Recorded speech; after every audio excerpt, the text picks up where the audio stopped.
We started this unit by asking what's the right thing to do in business from an ethical perspective. And when we did that, we were looking at ethics from the individual's perspective.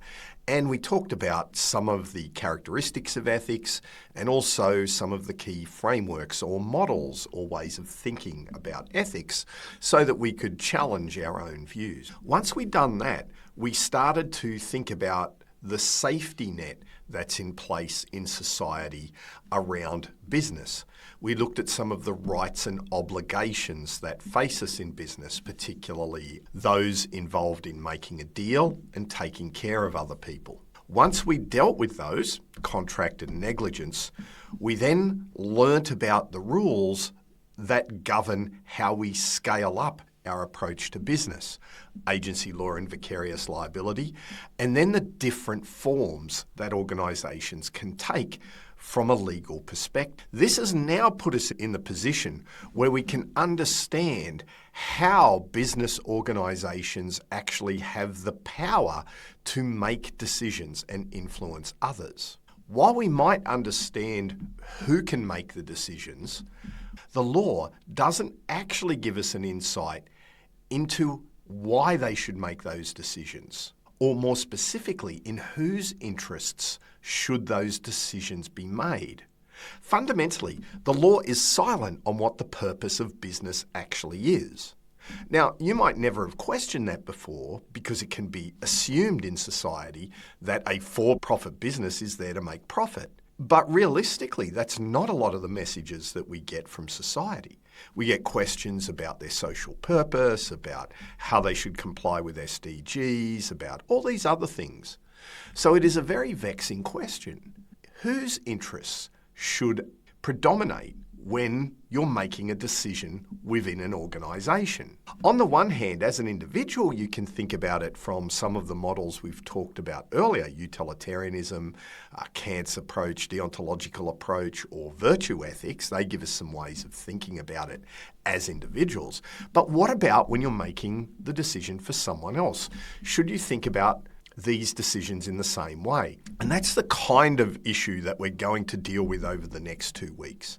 Specifically, this week we look at some key ethical frameworks to help us understand how we might think about the problem facing us, and then we transition into some management theories that provide some normative guidance, the should-do guidance on how decision makers should make their decision. And I'm sure you won't be surprised to know that they don't all agree. So just like with ethics, it's not as though we're positioning this as though there's one best approach.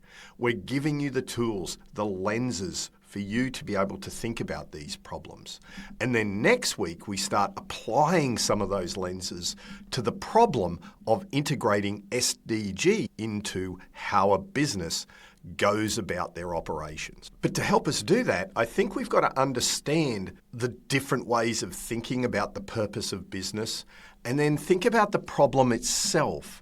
The problem itself is how, when we work together, should we distribute the burdens and the benefits out of organisational life? It's essentially a question of distributive justice. Then we're going to look at 3 approaches to distributive justice before looking at 3 different management theories that help us think practically how might we think about that problem. But first, we need to understand the arc of history around the thinking of the purpose of business. So really the problem of defining the purpose of business can down at its extremes to the difference between a shareholder and a stakeholder model. One way to think about this is to think about the problem occurring at 2 levels. What do I mean by that? Well, really the idea is that business has 2 levels, the group level and then the individual level. And so when we're talking about why you should be running a business, we're actually talking about 2 different things. We're talking about what individuals should decide, and then we're talking about what the group should decide. So take, for instance, the model that we discussed last week of sole trader. In this kind of business model, there's no real difference in this level of analysis. Should that business be run for the person who is running and owning and making all the decisions, or should it be run for society's benefit? That is, in essence, an ethical question for the decision maker to undertake. And it could be their personal ethical decision, because they're the ones making it that affects everyone else. As we grow from a sole trader through a partnership, which is an amalgam, or coming to a consensus as a group, because you remember that there is no actual legal entity, we actually end up with the problem really crystallizing when we have a company. And the company can have tens of thousands of particular shareholders, or what we might think of as euphemistically owners. Now, I know that last week we said they're not exactly the same as if you're a sole trader. If you're a shareholder, you're a residual claimant. But the essence of the problem now facing us is we don't have an individual to make these ethical decisions. We need some way of thinking about it that allows us to reconceptualize the problem. Because all of these owners or shareholders might have very different views how the business should be run or the purpose of the business, number one. Number two, the business is not the person now that we're in a company, right? It's not the same kind of decision that we're making. So even if there is only one shareholder, should the decision be the same? Because we know that legally there's this separate person now. So the problem conceptually isn't even the same. Broadly speaking, the general approaches to resolving this problem fall into one of two camps. The business should be run for the owners or the shareholders, or the business should be run for everyone affected by it, the stakeholders. Both of these have different foundations, and that's what we're going to talk about. But these ideas are not new, and they're not stable. In fact, throughout history, I'd suggest that what you see is more of a pendulum that swings between these two ideas rather than one set approach that keeps unfolding. That's important as you go into business for two reasons. One, you want to understand the trend that you're facing and the arc that we're currently in. And number two, you want to make sure that you don't fall prey to the excesses of one or the other ideological positions. At the end of the day, it's up to you which perspective you would prefer, and we're not here to say one is better than the other. Both have valid moral claims. Both have good theory behind them.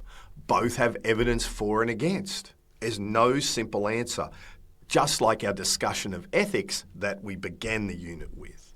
And to emphasize that, I want us to think about how this idea of business having a social purpose far predates the idea of a company. In fact, the idea of some charitable or benevolent purpose goes way back in history, even back beyond the medieval times. But I think a way to centre ourselves and crystallise it is we can think about noblesse oblige. What does this mean? It means that the nobles were obliged to take care of those within their care. It meant that there was a social precondition on the institutional position of the leaders. It's something very similar to this idea that we think about today, that the leaders of our corporations need to think about those affected by them, not just the owners. So this tradition then gets taken up by the first major industrialists, and you'll see on the last slide, I've tried to highlight a few nations where you see these philanthropists doing the same thing. So this is a global phenomena. But in the major markets of the US and UK, we talk about the Carnegies, the Rockefellers, the Rowntrees. In Australia, there is the Myer family, a key component of which is the idea of when we make a lot of money, we should give back. And so early on, there was this idea of philanthropy embedded into business. In fact, some of these philanthropists built entire towns for their workforce and took care of their workforce, etc., as a part of what they would do. Now, I don't want to appear naive. I'm sure the working conditions were terrible by modern standards, etc. But there was this idea that there was some social purpose. The difference was, though, that it wasn't necessarily embedded into the idea of business. There was this idea that business was business and philanthropy was philanthropy, and that there was an obligation out of business to give back via philanthropy. And what we've seen over time is a switch between these perspectives. I've just chosen a period from around the 70s on demonstrating this pendulum, where we can look at the work of Milton Friedman that essentially argues that the social purpose is to make profit, and then the people who get that profit should be able to spend it how they like, hopefully on some philanthropy. It's again this idea of separation. We see a push in the 1980s through the Business Roundtable to integrate stakeholder perspectives and say, look, that what we really need to do is to make decisions holistically at the corporate level to take care of all of our stakeholders. However, with the rise of the conglomerate, etc., and the arguable inefficiencies that came with that, we saw a swing back to shareholder primacy and financialized capitalism in the late 80s and early 90s. Before, over the last 10, 20 years, a switch back to focus on CSR and sustainability, until now we see pushes with Backlash integrating social purposes too far into business. We're getting this back and forth between this idea that the business should be run for the business owners to make profit for those shareholders, or we should integrate all stakeholders' interests into the decision making. And along the bottom here, we see the US Business Roundtable, their peak lobby group, changing their position in 1981, where there was a responsibility to stakeholders, to 1997, the principle is to generate economic for its owners, and then back in 2019 to a fundamental commitment to all stakeholders. Now, it's important to bear in mind that these changes are changes in societal norms and expectations, not necessarily an ethical position. That's one of the reasons that we wanted to differentiate that very early in this particular unit, if you go back to week 1. What we're seeing here is societal expectations change. Of course that's going to affect business. Of course business needs to be aware of that environment. But it's a fundamentally different question from whether it actually is the ethical thing to do. And to understand what the ethical thing to do is, we have to think about what is just, what is right. And that is exactly what we want to take up in the next video.